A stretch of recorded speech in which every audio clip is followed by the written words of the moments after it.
it is in this world that the people can influence the reward or the judgment in our various courts. But God, the just judge, is the one that is going to judge every deed of man.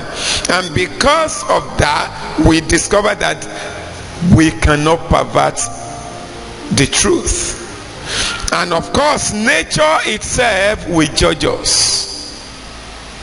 Nature itself will judge us. There are some today that are reaping what they have sown in the past. You see some people living wretched life today. They live the wretched lives because of what they have done in the past. And you know what we are doing today also. The result may not be out today. It will come out tomorrow. I want us to quickly look at what Solomon tells us in this Proverbs chapter 11. In Proverbs chapter 11, there is a kind of a guidance for us to see the life of the righteous and that of the wicked. And the writer placed the two of them side by side. There is a comparison between the two of them and the reward attached to the lives of these people. When we start looking at the passage, we see that we see the first set of people that are referred to as the righteous. And of course, we look at the second that are referred to as the wicked. And one thing we need to know, that in the world that we live today, we have this set of people. In fact, in our midst, as we fellowship together today, we have those two sets of people, the righteous and the wicked. In our various houses, we have the righteous and the wicked. In our places of work, we have the righteous and the wicked. We come across them day in, day out.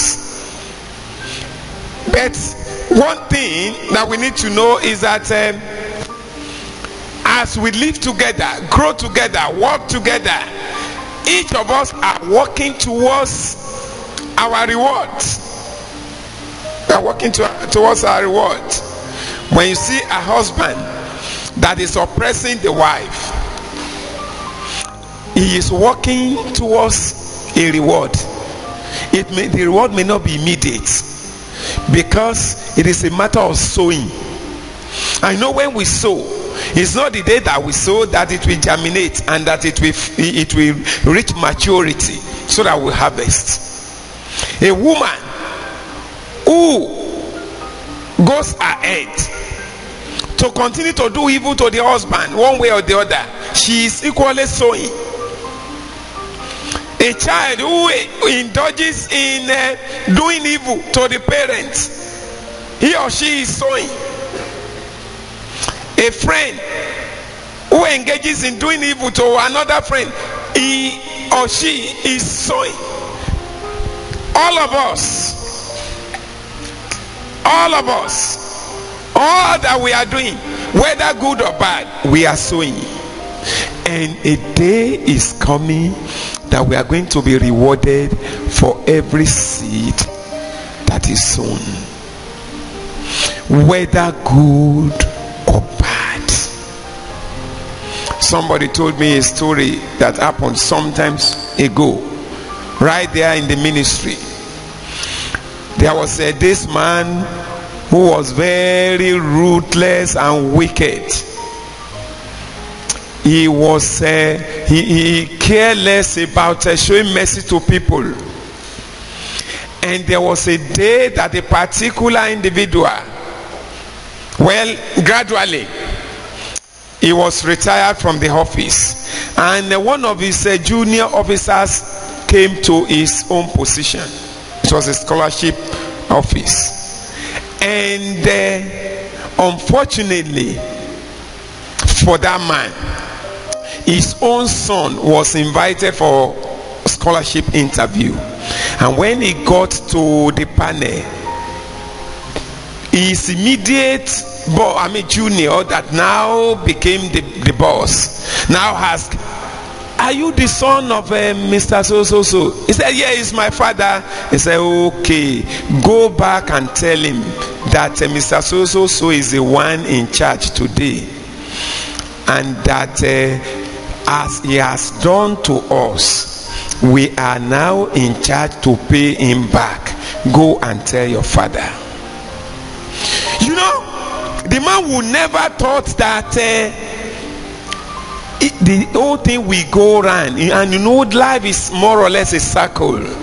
It will just turn round and turn round, and it came to its own turn. And you know, in those days of scholarship, if you are given scholarship, it's a big relief. You are a big student. It's a big relief to the parents. You see, there is nothing we do that goes unnoticed. There is nothing.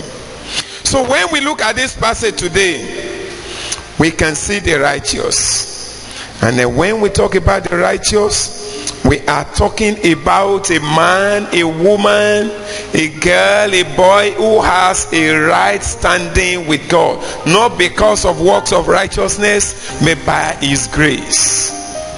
The one that has given his life to Christ, or that has given his life to God through Christ and has decided to follow him, and is working to please God and going by his words. Such is seen as righteous. Whereas the wicked is the sinner, the one that indulges in doing evil, the evildoers. In fact, those are those who profess to know God, but they deny the power of serving him. They deny the power of living for him. We may be here today, coming to church, being in the choir, being in various organizations, and we may still fall into the category of the wicked, because we refuse to serve God, because we refuse to forsake sin, because we refuse to follow the word of God. Well, let us quickly just speak on some of the things that the Bible tells us as a reward for each of them. When we begin to look at the passage from verse 3, we are able to see the various rewards for each of these people. You know, verse 3 tells us that the integrity of the righteous shall save him, or shall deliver him, but the perversiveness of the wicked shall do what? Shall lead to his death. That is it. I so much love that verse, that the integrity of the righteous shall deliver him, and the perversiveness, the waywardness of the wicked, of the transgressor, shall destroy him. So the first thing we can see is that the righteous receive guidance from God, whereas the wicked is destroyed. In fact, no, the Bible tells us in Psalm 112 verse 4 that unto the righteous there ariseth light in darkness. And of course, I think one of our artists sang that song, that etobaku die komo lo raging sikoto mana Psalm 112 verse 4. Let somebody read. Say, unto the upright